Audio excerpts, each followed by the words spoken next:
కర్తాల్ మండలంలో తెలంగాణ ప్రభుత్వం చేపట్టిన ప్రజాపాలన 99 రోజుల ప్రగతి ప్రణాళికలో భాగంగా ఉచిత మెగా వైద్య శిబిరం నిర్వహించారు.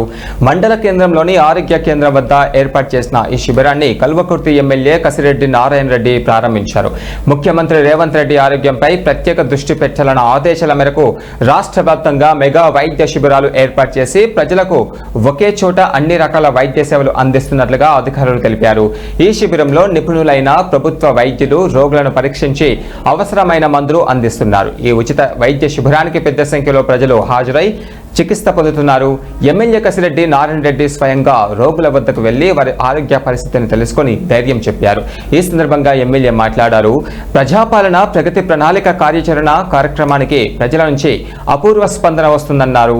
ఈ స్పందన రోగులకు అవసరమైన చికిత్సతో పాటు అవసరమైన హైదరాబాద్లోని ప్రభుత్వ ఆసుపత్రిలో శస్త్రచికిత్సలు కూడా చేయించే ఏర్పాట్లు చేస్తామని ఆయన తెలియజేశారు.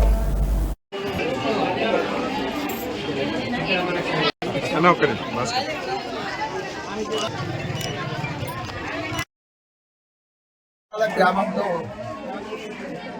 ప్రజాపాలన 99 రోజుల ప్రణాళిక ఈ అభివృద్ధి కార్యక్రమాలు అందులో ముఖ్యంగా హెల్త్ క్యాంప్ ఈరోజు కట్టాల గ్రామంలో పెంచాయి. ఇప్పటికి ఇది 4వ సెంటర్ నేను అటెండ్ చేసాను. అంటే 7వ రోజు స్టార్ట్ అయిన తర్వాత 7వ రోజు విపరీతమైన స్పందన. ముఖ్యంగా ఏంటంటే పిహెచ్సిస్ ఉన్న దగ్గరికి వస్తే ఒకే డాక్టర్ ఉంటారు. జనరల్గా చిన్న చిన్న ప్రాబ్లమ్స్ ఏమున్నాయో అది చూస్తారు, తర్వాత ఏదైనా సజెస్ట్ చేస్తే పంపిస్తుంటారు.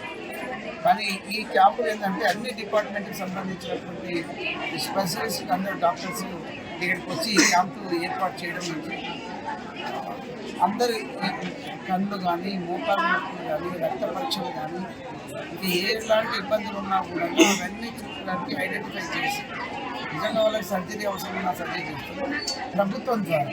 గతంలో ఏంటంటే ఎక్కడో ఒక దగ్గర ఎవరైనా కొద్దిగా డబ్బులు ఉన్న వాళ్ళు లేకపోతే సేవ చేయాలనే ఉద్దేశంతో ఎక్కడైనా ఒక దగ్గర హెల్త్ క్యాంప్స్ పెట్టడము, బ్లడ్ డొనేషన్ క్యాంప్స్ పెట్టేయడం, లేదు కళ్ళ చూపుతాం కోసం. కానీ అన్ని డిపార్ట్మెంట్స్కి సంబంధించి